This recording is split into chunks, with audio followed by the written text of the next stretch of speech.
Tuning in to the online broadcast network, AFTERBUZZ TV. Over 20 million weekly downloads in over 150 countries, and your number one source for after-show entertainment.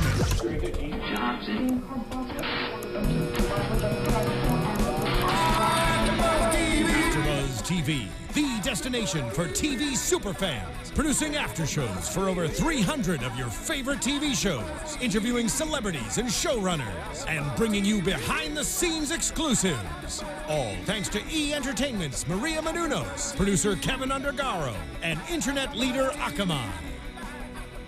Now, let the buzz begin! Take a deep breath, everyone. Let's hope that you and all your loved ones are here, because it's time to talk about The Leftovers AfterBuzz TV. I'm just so... That's my brain right now, you guys. Thank you so much for tuning in. I'm your host, Zach Wilson, back to talk about The Leftovers. We're back for a second season, and the WTF continues. So let me introduce you to my favorite panel, my fantastic panel. No, we're your favorite. Now you're from I like favorite better. I heard that. Well, let me introduce you to them anyway. To my left, back this season, Kelly McInerney. Yeah. Hey, good to be back. Kelly, where can people tweet at you? Holly Weirdo, and Instagram too.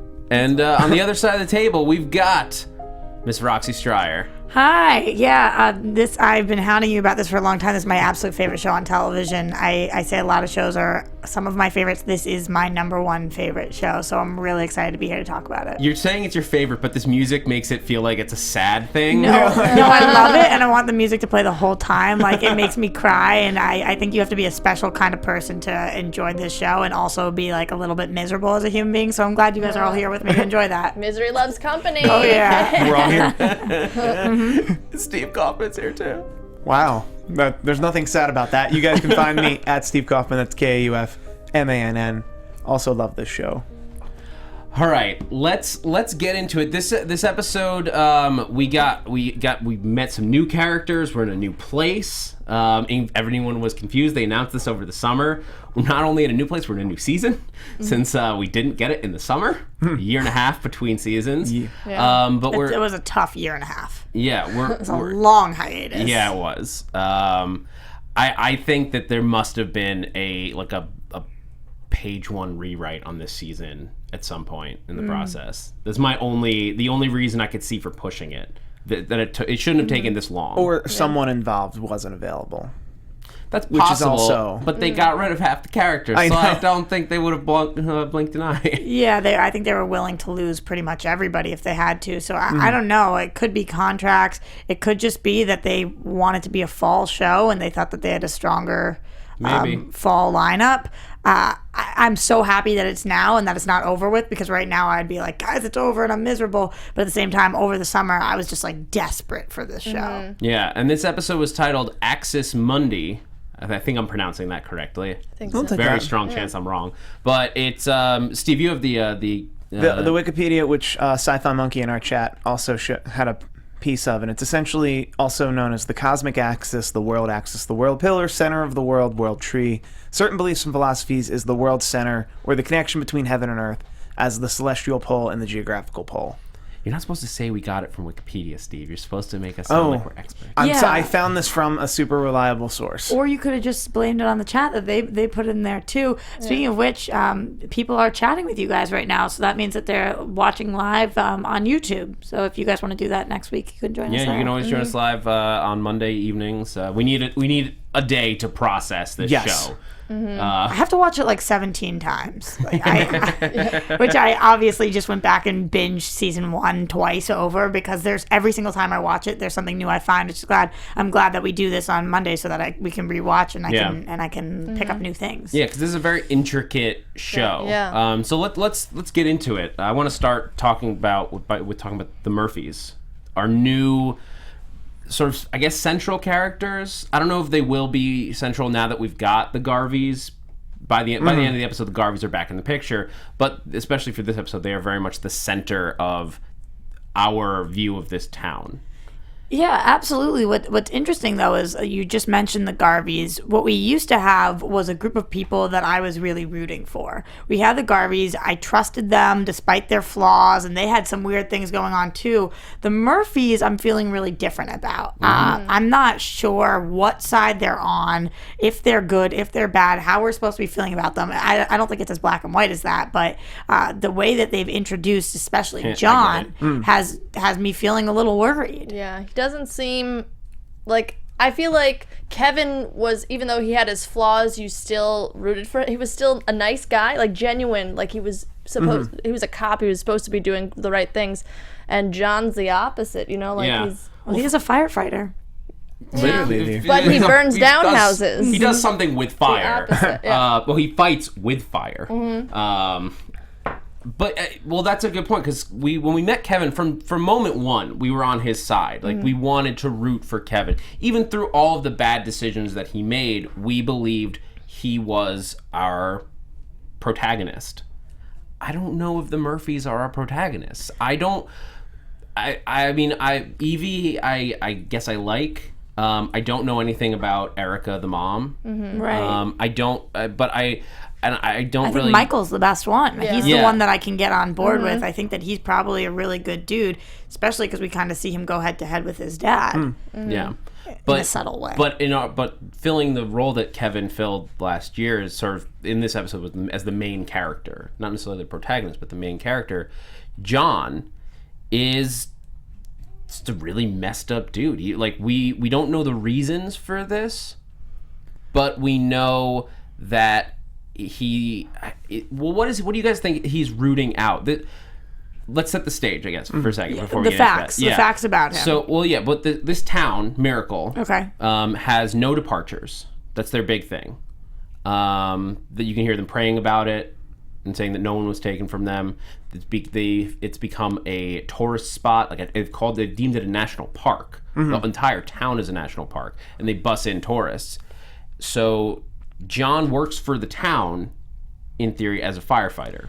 And the other thing is that nobody is allowed to be in this town that isn't either living there or has a wristband, so that they know that they are there. Like a pass. A pass that they're allowed there by the Park Service. Right, By the so park they come rangers. in, they have a big tourist industry there. They come in, they do the shopping. But if you stay there and you're unwanted, we saw that the cops tase you. Yeah. So this is a very, very strict place. It's a supposedly beautiful place where water is magical and things have happened and there have been no departures, or as the song lyric said, God has spared the town, or whatever you believe. But it's also a place that's very dark that they're kicking people out of. I haven't gotten a grasp on it yet.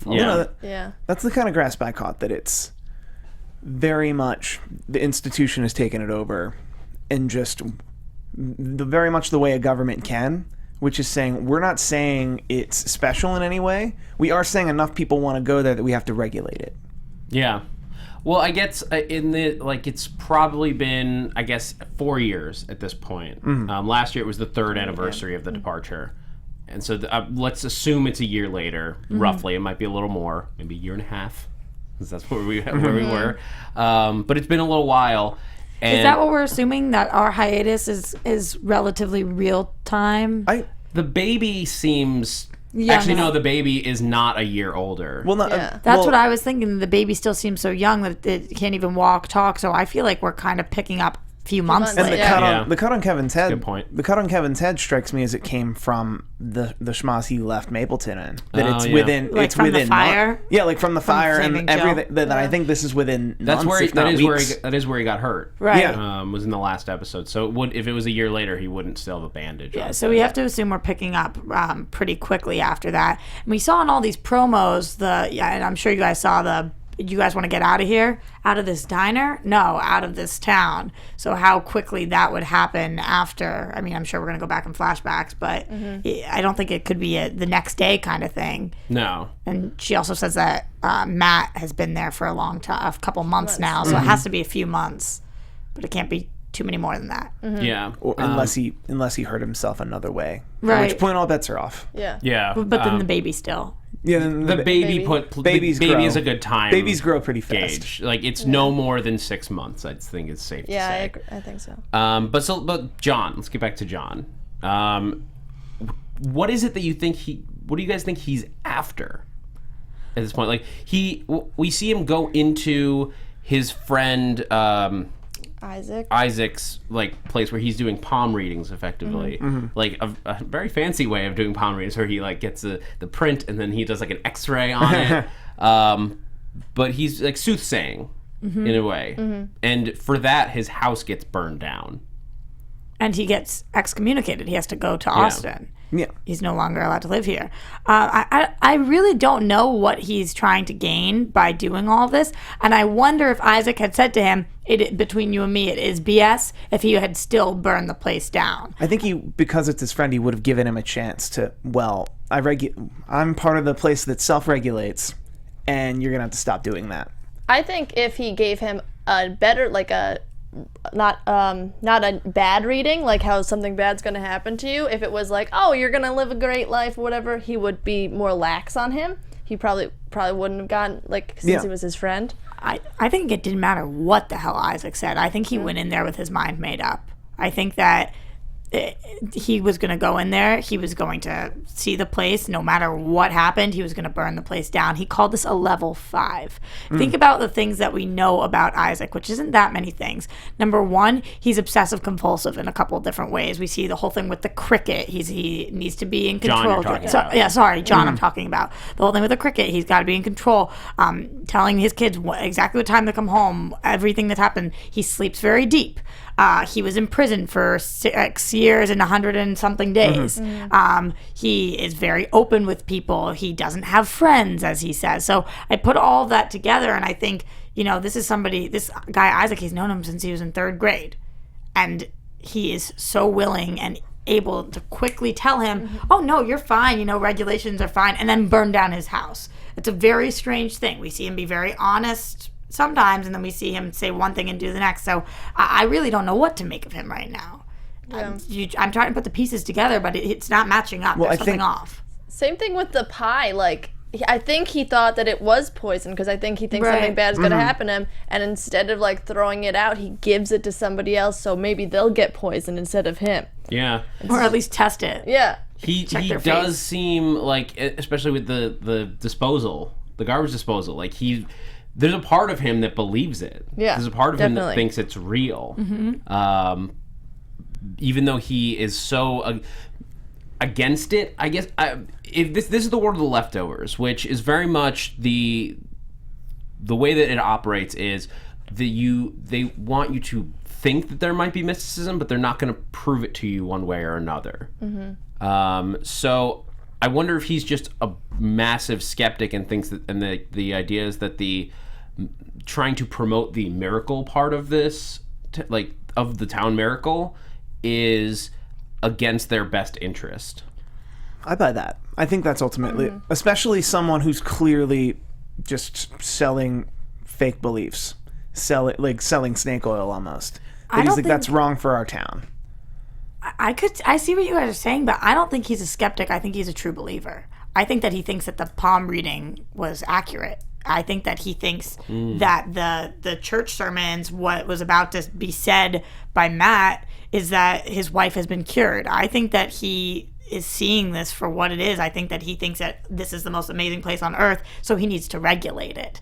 I don't think he's a skeptic. I think that he's a control freak, and he wants to be able to manage this town and who comes in and who comes out, and how it all works. So I could see it going either way, though. We don't know enough about him yet. Yeah. So it's not that he didn't think that the palm reading was accurate. Like, it wasn't just that it's like, oh, you're making a blight on this town. It's that he thinks that it's a blight because it's fake, as opposed to let's say the water that his son is selling. No, I don't think that he thinks it's fake. I think that he thinks it's real. So he thinks if the palm reading is real, it has to go away. Yeah, I think he thinks that this could be detrimental to the town. He's getting things like something really bad is coming. He doesn't want that. This is a great place. This is a town that's great. I think he would have found any reason to kick this guy out, but I don't think he's a skeptic. I think he's the biggest believer of them all. Also, we did learn the palm reading was correct because something bad did happen to him at the end of this episode. Yeah, but the birthday thing was a weird play because we've known each other since third grade. It's like he could have known his birthday. Yeah. But something bad. I mean, that could just be a coincidence. Or not. Yeah. And we don't know what happened to Evie. Well, let's talk about Evie in this. Evie is... it's very interesting to introduce a character with epilepsy and all that. If that's accurate. If that's what she's actually taking pills for. I mean, I think that didn't seem like a mystery to me. That seemed like something, at least that I was taking at face value. Like, we see her taking medicine. We see her have a mini epileptic episode. Yeah. Would that be a seizure? I'm sorry to anybody listening. I don't know a lot about No, epilepsy. I think that would be considered a seizure. Okay. I think that's accurate. And that's something that a lot of people are afflicted with. Yeah. And so it's good to you want to see that stuff represented on television. But she's also, like, we see her in this episode swimming, flirting with this random doctor at the lake. Goodhart? Dr. Brian. Yeah, Dr. Brian Goodhart. Yeah, love that. Need more of that guy. She kind of seemed like the leader of her group. She's got Taylor and Violet, and those are her... Sorry, this is going to be the girl list. Those are her BFFs that she's going swimming with. She seems fun. She's adventurous. She's close with her family. She's got a relationship with her dad, her brother, and her mom. So, like you said at the beginning, I like this character. Mm-hmm. Now I'm feeling kind of bad that I like her because she's a little SOL. I think that's probably what the episode wanted you to do. Wanted you to like her and then just take her away. They want you to, like, side with her. Yeah. I liked her even more than Jill. Like, I like Kevin better than John, but I like her more than Jill. Well, I guess the difference is that they seem very polarized. Like, John, I'm like, I don't like this guy at all right now. Yeah. I want him gone. Like, he's I've only seen him do things that are bad. Really. Up to the point that he went for the finger painting. What is that called? The palm reading. Yeah. Finger painting, palm reading. Did you like him? I was intrigued by him. He seemed like a decent guy at the very least. Mm-hmm. Okay. I didn't have enough information to really decide. Okay. I feel like he had, like, an attitude about him from the beginning, you know? I don't know. Just the way he was, like, all about the cricket and just something in his eyes. He didn't seem like I don't know. He's not genuine. I don't. You read right through him? Yeah. I didn't like him. I didn't trust him from go. That was just me. I wasn't sure when they were, like, placing books on him, like, and stuff. Even then, I'm like, who is this guy? Like, what is happening here? That was weird because I thought that they were trying to tell us what a deep sleeper he was. And I guess it was a huge earthquake, but I was picturing a little foreshadowing there. When it starts to shake and he wakes up immediately, I was kind of thinking, like, maybe he wouldn't and something bad would happen, but he did wake up. So I just know everything on the show is trying to tell us something. Well, I think someone who went to prison wouldn't be a deep sleeper.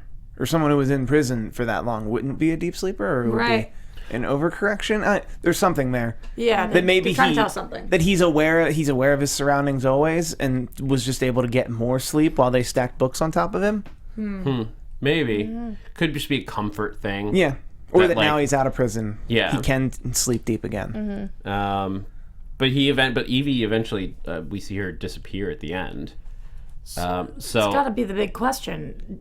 Now, it's not just her that's disappeared. It's Violet and Taylor. Yeah. Is this a second go-round, or is this the three of them? Is this another disappearance? Or the three of them? And the water, though, too. Yeah, in the water. Yeah. The water, the water. I have some theories and predictions that I can get into later. I don't think that we're going to get another departure. That doesn't seem like this show's MO. I completely agree. Yeah. But part of me thinks they just, like, ran off. If the water disappeared, I guess that would, like, they would have gone with it. The question is if somebody drained it. This would be an assumption that they were there. They saw them. Yeah. Or, like, it could have been because that was the same place where the cave was. Maybe they were in, like, stuck with rock. Like maybe that's the reason why they showed that in the beginning. Yeah. Well, let's hold off on the predictions of these mysteries because I want to be able to go through all of what, like, especially the stuff at the beginning. Let's finish up with the Murphys because we got Michael and Erica. But can we still be on Evie for 1 second? Yeah, please. Just her in that one shot of her and her friend running naked through the woods after choir practice.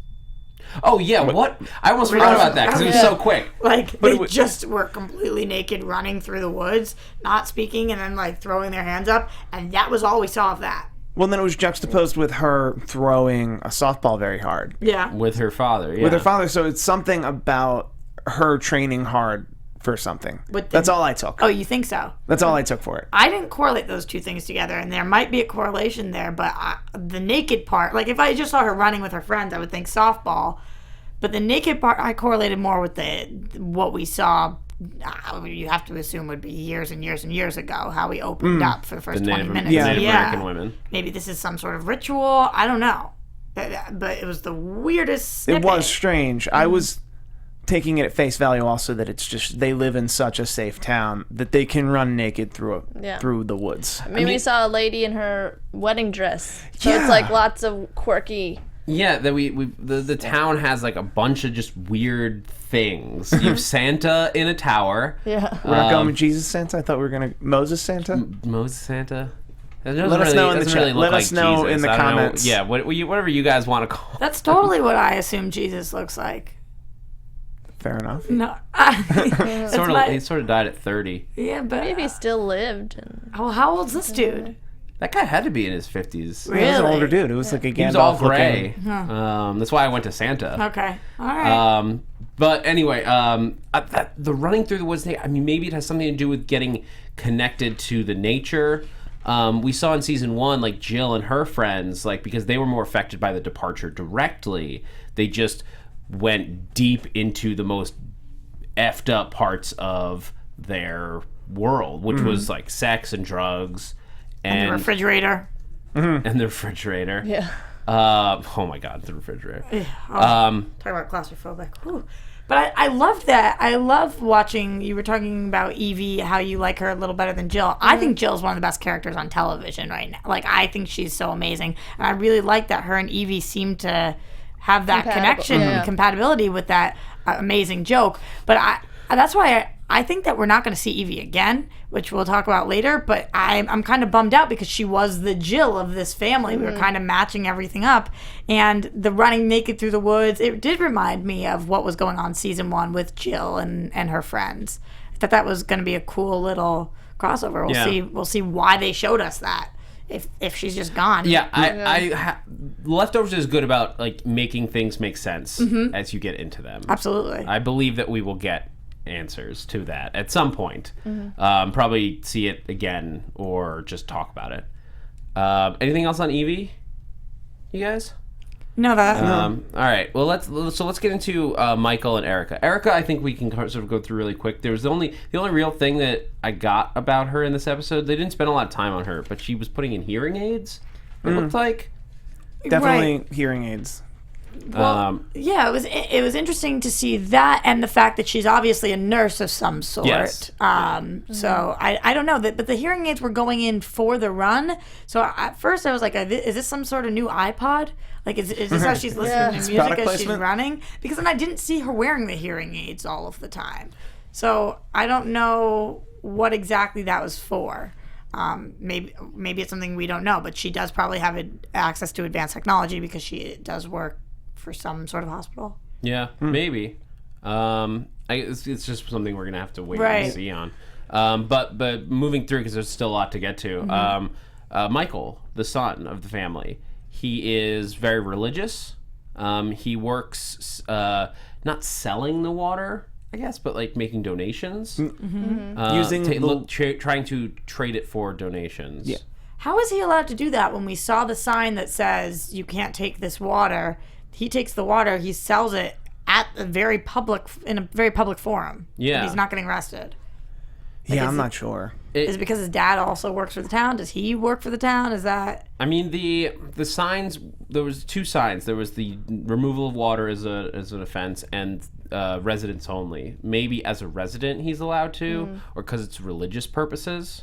That he's allowed to. Or that it's a tiny amount of water. Yeah. That they just don't care. And he's not selling it; he's donating. That too. He isn't actually selling But you're not water. even. But you're not supposed to remove it. Right. Yeah. So it wouldn't just be, and the amount wouldn't matter because that's like the big thing at like national parks is you're not allowed to remove anything, even one rock, because the theory if everyone takes one rock, then right. Which would make me assume that you can't really. I mean, that you're not supposed to go swimming. The way they were doing it, like she made a joke about the pee or whatever. Like your body's in that water. We probably don't want to be drinking it either, but I guess they do. Yeah. I think it might just be like a resident thing. Like, because think of, I guess, people, if they lived in the Grand Canyon. I'm trying to like. Yeah, but they still wouldn't be able to tell. It is what it is. He's doing it, and clearly he's getting away with it. It may be just that they turn a blind eye to it, kind of thing. Yeah, maybe. Or maybe they know he's doing it, and he's the person who's allowed to take this water for some reason, because he works for the church, because of his dad, because of X, Y, and Z. Seems like a well-respected member of the town. He is going to help Jesus, Moses, Santa, and he's sending those mails. He likes to pray a lot. We see him go to pray with some random guy. He also was kind of like our eye into what was going on with the glass box that he drives by and all of that weird stuff. Yeah. That was the other weird. Like the crack in the pavement was like framed basically. Yeah. Maybe that happened the day of the departure. Yeah. The town is getting a lot of earthquakes, which is what might have caused that. I wonder if there was an earthquake at the exact moment of the departure. Yeah. Maybe. And they sort of somehow they connect the earthquake to sparing them from the departure. I just think that when you put a glass box over something, you're either trying to keep something from coming in or you're trying to keep something from going out. Like it didn't just seem like a yellow cone in the middle of or an orange cone. Like don't drive here. I think it was just like for a tourist attraction. Like I think that's why I think it was an earthquake that happened on the departure.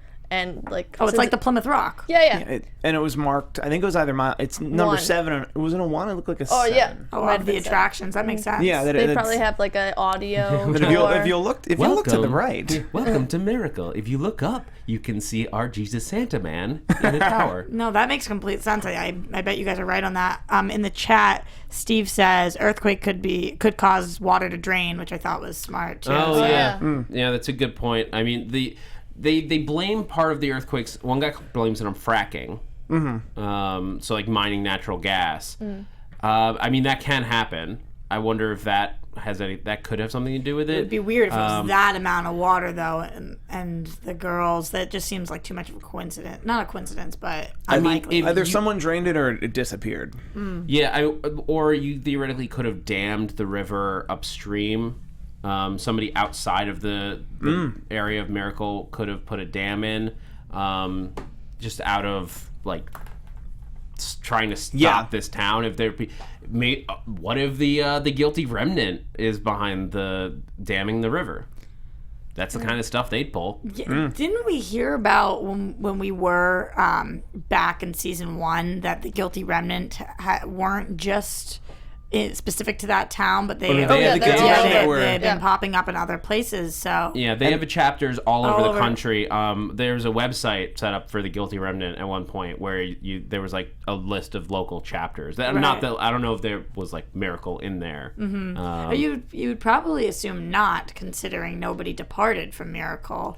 But maybe. And also, just jumping back quick, because somebody in the chat reminded us that we didn't mention Erica with the bird on her run, how she went to that box and the bird came out of it. Oh, yeah. That was a weird moment, too. It looked like a baby hawk, almost. Just like, she seemed surprised it was going to be a bird. She wasn't surprised there was a box. She obviously ran to the box, but then she seems like every time she opens the box, something new comes out. Was she surprised maybe just that it was alive? Potentially. That's what I thought when she opened it. Well, I guess it would be one of the hawk eggs, which would be an allusion to the opening scene, that she put an egg in that box and then opened it and was shocked that she saw an alive baby bird, but then there wasn't any eggshells. Yeah, that's losing it. Okay, so I'm looking at the Guilty Remnant site, and it's more or less exactly what it was, but it lists a town called Arlex as new. Oh. with 340 members, which is more than Mapleton has. And then I'm gonna Google Texas. Let's see if that. Is there anything in Austin? They mentioned Austin a couple times in this episode. Yeah. For the surgery and No, for it's where all Isaac it's all has to very go. small towns. I'd have to dig. I'll do some more digging for Yeah. next week. Okay. To see what exactly there are, but yeah, I mean, this doesn't look like there's anything. We'll figure out. I'm sure we'll get introduced to that. The Guilty Remnant are coming at some point in this season. Also, this website looks like it was run by the people who made the book, not because it's copyright 2011. Not to discount it, All right. but the Guilty Remnant in the book is different from this Guilty Remnant. True. Okay, fair enough. But so let's keep going through. Keep talking about Michael. He's a good guy. Like, he seems like That's what we're supposed to think. He's a good guy. He seems to have a connection with Jill. They share that look like, oh, we're gonna be a love interest this season. Look. Yeah. That's exactly the look. Yeah. Though I Not, do- hey, we like each other because we're people. I do miss Jill with the twins, though. That was cute that the crush they had there. But Yeah. The twins were fun. they were very fun. They were fun. I hope that we get some cameos. Some people come visit Jill. Yeah. Yeah, Jill and Amy as well. I thought she was one of the more intriguing parts of last season. Absolutely. Absolutely. I don't know if she's coming back this year, but I hope she does. So let's get into the Garveys then. More in more detail. Kevin, Nora. I don't know if they're married. It doesn't look like they are. No, it definitely didn't look like it. They're just together. Yeah, I mean, With baby Lily, Yes, with baby. who they found on a porch Yep. and questioned not at all. Not even a little. Look what I found. Like, it was a box of chocolate or like flowers or something. I love the questions. Like, what was it exactly? Is she question? adopted, or did your mom fuck a black guy? Yeah. Yeah. Yeah. Which is great because anybody else would have been like, that's a very offensive question. But she started laughing because it's Jill. Yeah. Yeah, I love that. because there's like, there's a tactful way to ask that question. I'm gonna be okay now. Yeah. I'm gonna be okay here. I think that what I keep thinking about from last season too is the fact that Jill's brother isn't here, and he was the one who dropped the baby on the doorstep. And the last that we see Jill's brother is walking with Jill's mom. They're kind of walking away together. Yeah. So I wonder, they obviously didn't make it to Texas. Wonder where they are. Wonder if maybe he ended up telling Nora, like, hey, by the way, this is a kid that I dropped on your doorstep, or does she really have no idea where this kid came from I think it seems like she really just doesn't know where this baby came from. and doesn't care? Just like Yeah. the pie. It's just like, just somebody Pie, baby. who knows where the pie came from. Take anything on my doorstep, you know? No. Yeah, but somebody has to take care of it. I guess they have no leads on who it was, so I mean, she was looking for something to do. If you remember the last scene, she wasn't. If there was no baby there, she was gone. She was writing her escape note to him. She went to go drop off a note to Kevin to say, "I'm out. I'm sorry, I couldn't do this." So then she found purpose on the doorstep, and it seems like they've decided to become a family, the four of them. yeah. For whatever that means. They're banding together in this world where they. After that devastating finale last year, where you literally just see the town just burn to ashes, I think Kevin just needed to get out. He was going crazy. Yeah, he was literally Yeah. going crazy, and together, I think he and Nora sort of saw something in each other that just that connection of, we are both really messed up people, and my daughter likes you. I like you. We have found this random baby that needs parenting. Why not? Let's take it. Somebody offered us a house in Texas. Yeah. Yeah, and they moved to Texas to live in a town that her brother lives in, which was weird enough as it is. Because they've had quite the strange relationship. Both Kevin and Matt, and Nora and Matt, have had weird relationships. Yeah. But I'm so glad that Matt is around. Yeah, he was Oh, yeah. Yeah. When we finally saw a familiar face 41 minutes in, I was like, thank Yeah. God, Matt. Yeah. 2/3 of the episode gone before we saw any character that we recognized. I think it's actually smart that they did that, though. Yeah. Yeah. They wanted to get us a little invested in the other characters before we jumped back in. Yeah. This felt like you could be a newcomer to Leftovers almost tonight. Like, you could have not seen season 1. Yeah. Obviously, it would be enhanced if you did, but it kind of felt like they're catering to a new audience. A little bit. Like, since it's not in the summertime, maybe they're trying to get new audience for fall. I don't know. And also, the book that they took it from, everything that was in the book that they took, they used for season 1. Yeah, there's no more source Yeah. material, but the author, if you're not, in case anyone listening is not aware, is very much still involved in the show. The whole thing is run by him and Lindelof. But this is all, they just are creating it from scratch. So they have no idea where these characters are going. Well, I hope they have some idea of where these characters are going, but we have no idea. Like, I meant like I misspoke. No, I get you. They know, but like there's no guidebook. They are making it up now as they go. I trust them. Yeah. Me too. Last season was devastating and painful, and this season looks like it'll be much more of the same. Just some more interesting things that I saw about the Garveys. Nora seems to like she's sort of happy with this anonymity. Yeah. She was very well known where she was. Like, she was the person, wherever she went, she was the person who lost all of her family. I just am kind of surprised. I'll be surprised if nobody recognizes her for that. She wrote a frickin' book. She's like the face of The Departed. She lost all 3 of the people in her family. At some point, somebody's got to recognize her. If they haven't already, I feel like her next door neighbor is the kind of dude, John's the kind of guy that's doing research on these people. All he has to do is a simple little Google search.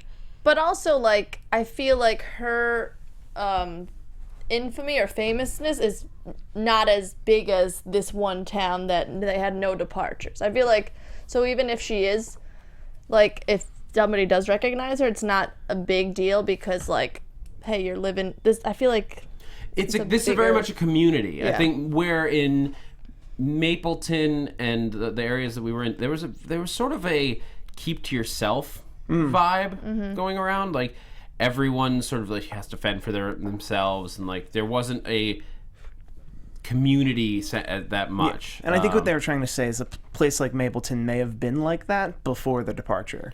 Well, that's the big difference between why I think they wanted to go to Miracle this season, is like you went from a town, I think I heard Lindelof was talking about this at one point. It's like Mapleton was a town where everyone was affected or knew someone who was affected by the departure.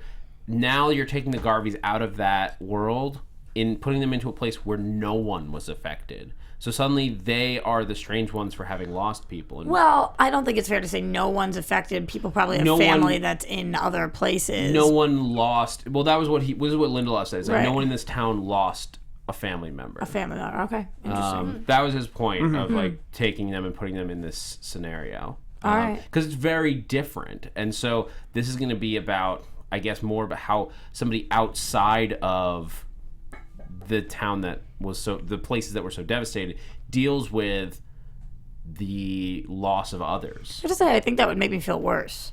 Like, to go from a place where people understood where I was coming from, at least, and why I was always so devastated or whatever, to going to a place that nobody gets how you're feeling. I mean, I guess maybe you could fake happiness for a little bit, but we've seen what Nora does. She puts on a frickin' vest and she gets shot every day. Like, that's what she has to do to wake up in the morning. We've seen what's happened to Kevin. Like, these aren't people who are actively like, no, it's fine, let's just go somewhere where people are fine. Maybe they want to try it, Yeah, though. Maybe they want to, like, stop clearly. thinking about it, you know? Try and be happy. Because there are people who've been affected so deeply by it that every day they wake up, they're just like, oh, that happened. Whereas if they go somewhere that seems preserved, it's almost like if you love the 1950s America and you just went to Cuba tomorrow. Whereas, like, that's an encapsulated place. That it's like, oh, this is a small town where no one's affected by that. Therefore, we can just, by proxy, not be affected. Because no one else, we don't have to look at the sadness. Yeah, I just can't see it working, which is why I guess it's called a TV show. Yeah. Or that's a mistake on their part, that it's not going to work. I guess, what do you guys think that Kevin is going to do now? Is he going to... Be a cop? Yeah, is he going to be a cop? Is he going to try to find just a regular old, like, factory job or work at one of the booths, or...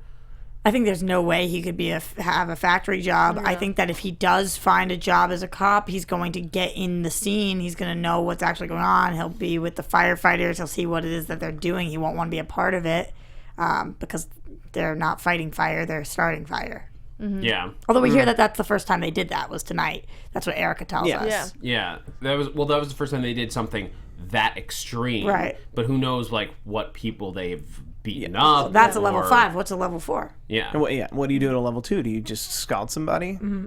Yeah. You just, And is there a level past 5? Are the Garveys that level? Oh. well, I wonder if Matt might be part of that, because let's talk about Matt. He is the new reverend for this church. Temporarily, supposedly. Yeah. I was a little thrown in that scene, like, because they introduce him as the new reverend, but then is that the old reverend cutting him off? Well, he's introduced a new reverend because the old reverend has to go to Austin to get surgery. And so in the meantime, Matt's coming to do all of the sermons, but he starts to tell a story and he gets cut off because obviously the current reverend doesn't want him to talk about what's going on with his wife. Mm-hmm. Which we don't know what's going on with his wife, but I guess she's getting better in some sense. That's what you have to assume. He at least feels that she's getting better. She's still not responsive. I don't know about that. I don't know. We don't see Mary respond, but I felt like she was able to respond tonight. I felt like there was something more there. As opposed to in the past, I felt like there wasn't anything there. Okay, so you think that she is getting better?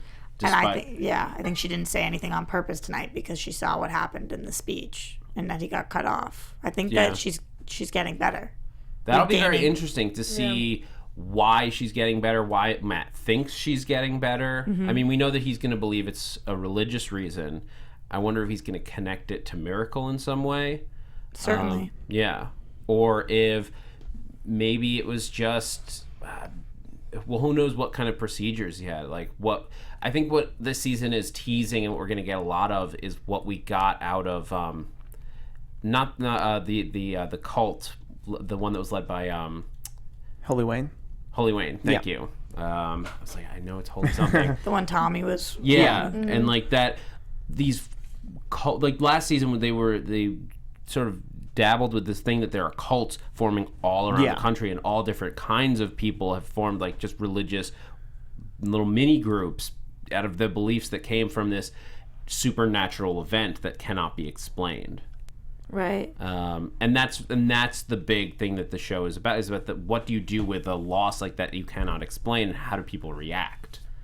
And this town is now its own unique view of that. And on that, Sci-Fi Monkey saying there's a promo that's showing Laura and Tommy Garvey in a house together, and Tommy's wearing the white and smoking. Mm-hmm. I haven't seen that promo. Yeah. Because I don't watch promos for things I know I'm just gonna watch. I'm weird like that. We already saw the daughter try to be guilty remnant for a day, and now Tommy, that wouldn't surprise me. I mean, he was in a cult already. So he wants a place to hopping. turn. Yeah, exactly. Yeah. But we did see when what's his name, Wayne? Yeah, it was dying. The last thing that happens to him is Kevin finds him, and he says, "Kevin, I think I'm a fraud, but in case I'm not, make a wish, any wish." And then he says, "Granted." I mean, we don't know exactly what that was, but maybe moving to this town is part of that. Maybe it was something about being together with family and happiness, or whatever it is.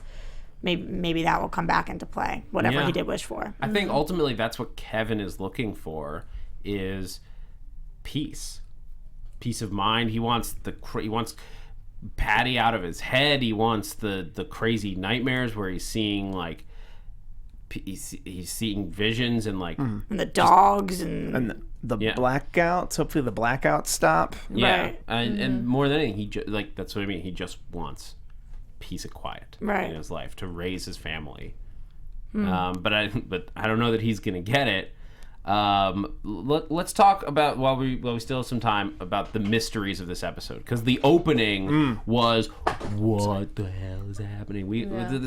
This sequence set with a Native American woman who comes out of a cave to pee, and then a rock slide traps her, the rest of her group. In the cave. Yeah, because she was in a with a group of people in that cave. Yeah, And then You're not talking about when her water broke. You're talking about before that. Yeah, right when she was- before. It's sort of last season we talked a lot about the Plato's cave analogy. If you spend all of your life in a cave and then never knowing that there's something else out there, and you would believe that there is nothing else but the cave until you are taken outside of it, and the departure could very well be that analogy that people have just been taken out into another step of the world that we are just not privy to in our plane of existence. It's sort of that very much reminded me of her, like, just stepping out of the cave and then being separated from the old world. Is Kevin and the Garveys sort of stepping out of their comfort zone, and into this new world that they didn't know about. And what are they going to be introduced to this season? All I can say is that when I was watching this woman, as you're thinking about these cave analogies, and I'm thinking, is this am I on the right channel? Yeah. Like, what the hell am I watching? Not that it wasn't beautiful, and not that I wasn't completely intrigued, but I was like, where are we? What year where are is we this? going? Where am I? What are we doing? Is this a Vice special? Yeah, that's kind of what it felt like.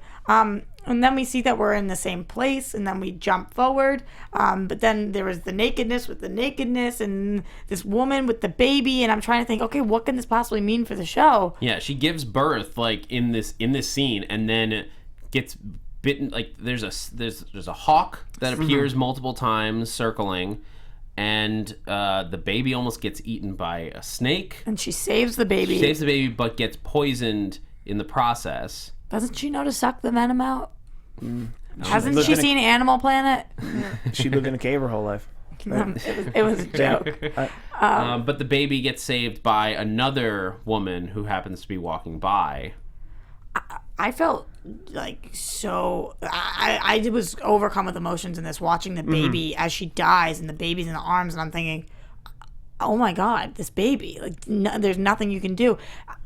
If I was her and I was dying and I was 100% positive that I was on this island alone, and I knew that my baby was too young to fend for itself, I thought that she was going to kill the baby. Like, that's something I figured she was going to do. So maybe she did know somebody else was on the island, or maybe, I mean, what do you guys think about that whole thing? For a moment while I was watching it, I thought they were going to have like somebody with a cell phone like wander out of the woods, and I thought that this was a cult or like a tribe that had decided to just go back to the land. Yeah, that's what I thought when I first saw them. But around I think the fire. more and more it became clear that she's a cave woman, or a woman of the earth, we'll say. Yeah. That it became more and more clear that this is the past. Because she couldn't speak. Yeah, that's it. Yeah.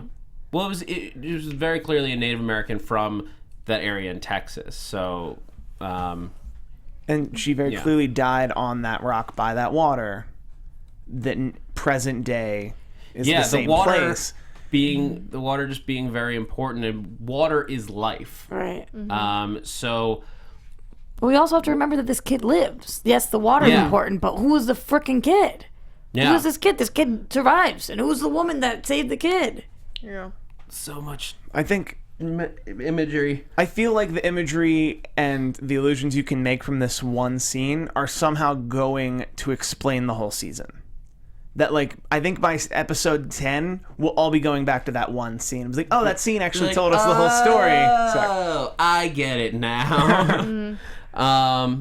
There's a lot to figure out. There's a lot to discuss throughout the season. I have to think that the water is going to, like, so should we move into some predictions? I feel like that's time for that. Definitely. Let's do it. And now, your AFTERBUZZ TV predictions. Okay. Steve, do you want to start us off? I'll see what I can do. Go with that end. Or if anybody has is something they're dying to get out. I think John is a part of a secret infrastructure that runs the town of Miracle. With the rest of the firefighters? either with the rest of the firefighters or just with the rest of the folks in the town. Maybe Jerry, who killed that lamb that we didn't get to talk about much. But there wasn't much to it, that he just killed a lamb in front of the restaurant for no reason. He came in and he slaughtered it on the ground, and they're like, "Really, Jerry? Again, Jerry?" Ha ha ha! And start laugh track like, "Oh, what, Jerry?" I don't know why, but like Jerry, whenever I want to like say something, maybe it's because of Parks and Rec, but like whenever I want to like say something, it's like, this person is just being so ridiculous. I'm like, Jerry. Yeah. Whenever I Terry, Larry. Yeah. Well, whenever it was Jerry, like whenever I create a character who just needs to be blamed for stuff, it's always Jerry. Yeah. But like it was the religious sacrifice analogy is clear from that, but why? I don't know. Why do we have to send a letter to Australia? Why? I don't know why any of this stuff. I think some of those answers have to be, I think, are through John, that John runs a committee or something that runs the town and to a certain extent suppresses these weird occurrences brought on by these earthquakes in an attempt to protect the town and maybe keep it a national park or something. I'm grasping at straws, but that's my general idea. I think there's something that runs the town that we're going to find out next week that aren't going to like the Garveys. Mm-hmm. Okay. And they're going to want the Garveys out, and they're going to want the Reverend to not talk about miracles. That it's like, no, this is just a regular town. Nothing to see here. Just a regular town. That there's clearly something afoot that everyone's just like, nope, don't talk about it. Right. It's not a thing. Yeah. Yeah. Roxy, what are you thinking? So somebody in the chat, Michael said, he said, maybe they can't have a certain number of people in the town. And that got me thinking, because they did say tonight 9,261 people were spared, which would make me think that that's the amount of people that they have in this town. So maybe every time somebody comes, somebody kind of disappears. We've got the Garveys coming in. Maybe that's why these 3 people go missing. Something like we cap at a certain number. This is the amount of people there. Anytime that more people come and stay there, that means that people have to leave. I don't know, but I thought it was a good point in the chat. So I'm gonna make something like that my prediction. Also, Erica said when John invited the Garveys over for dinner, Erica said, "Are you working on your birthday?" And his job, so weird. His job as a firefighter. Right. That leads me to believe that there's another thing he does in that town, which is like vet new people. Yeah, that makes sense. I mean, that's clearly what he's done in this episode.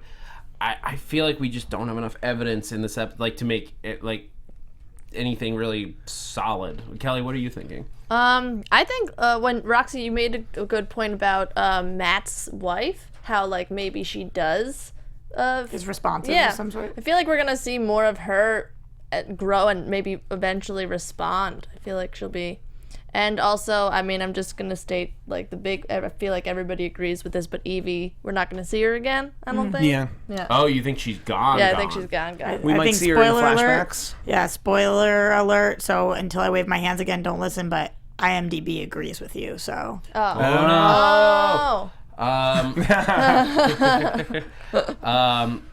It's not always right. It's not always right. Yeah. I mean, a lot of times producers will hush up that kind of thing if they want it to be a surprise. But I think that the water disappearing is going to be. I stand by what I said before. I think it's going to be related to the Guilty Remnant or another outside group that doesn't believe in whatever miracle stands for. So it's not a miracle that the water is gone. You think that it's deliberately person. I don't know that we'll find that out right away, but I think that there is somebody on Earth, like a non-supernatural reason for it disappearing. Yeah. I think when you mentioned the town's numbers, I wonder if my immediate thought is that he's vetting all these people and to make sure it stays at that number because they're just trying to figure out why they are safe. Mm-hmm. Like that was the big thing that Nora's organization was working for last year was they were trying to find a pattern.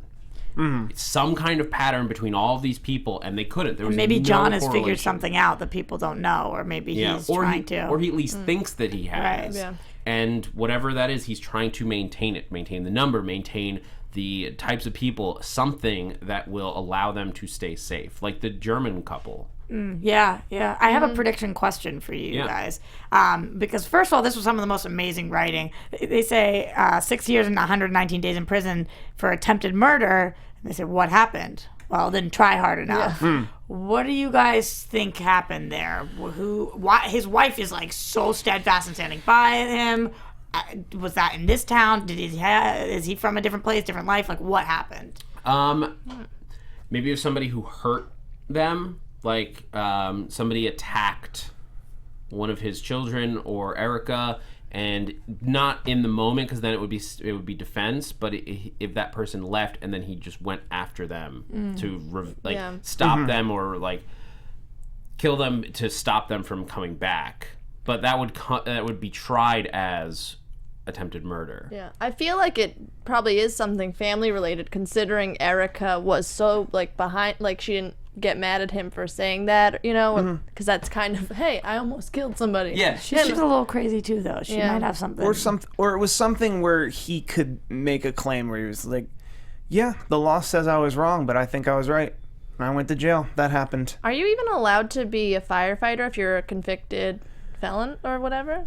In this town? I guess so. In a town that's also a national park, where... And I think that is something, it's a very local decision.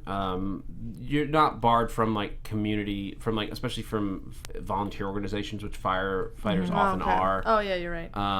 It would be up to the local precinct to make that call. Okay. There's a couple interesting questions, like the sacrificing the lamb or the goat. Why in a restaurant?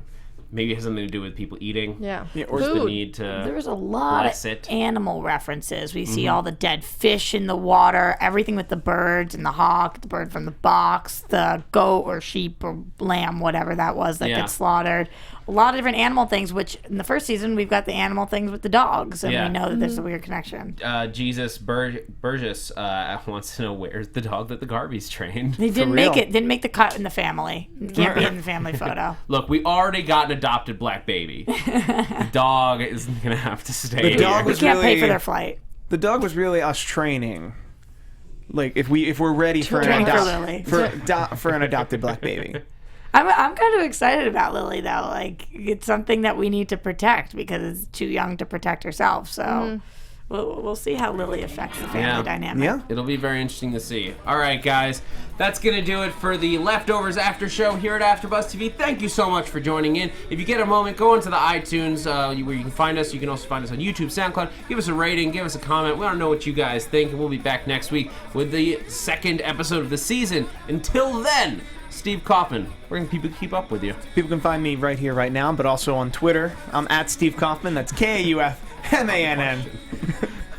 I love the right here, right now. You guys can find me everywhere at Roxy Striar.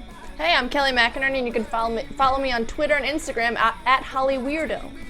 And you guys can tweet me at @ZachWilson, ThatzachWilson, a whole bunch of other shows at AfterBuzz. Later tonight, we're doing the finale episodes for Dominion and The Strain, also on Agents of S.H.I.E.L.D. and Muppets just Muppets with Steve Kaufmann. Yes. But yeah, a bunch more. Guys, thank you so much. I'm Zach Wilson. Thanks for geeking out with us. From executive producers Maria Menounos, Kevin Undergaro, Phil Svitek, and the entire AfterBuzz TV staff, we would like to thank you for listening to the AfterBuzz TV network. To watch or listen to other after shows and post comments or questions, be sure to visit AfterBuzzTV.com. I'm Sir Richard Wentworth, and this has been a presentation of AfterBuzz TV. Later! The views expressed herein are those of the hosts only and do not necessarily reflect the views of AfterBuzz TV or its owners or principals.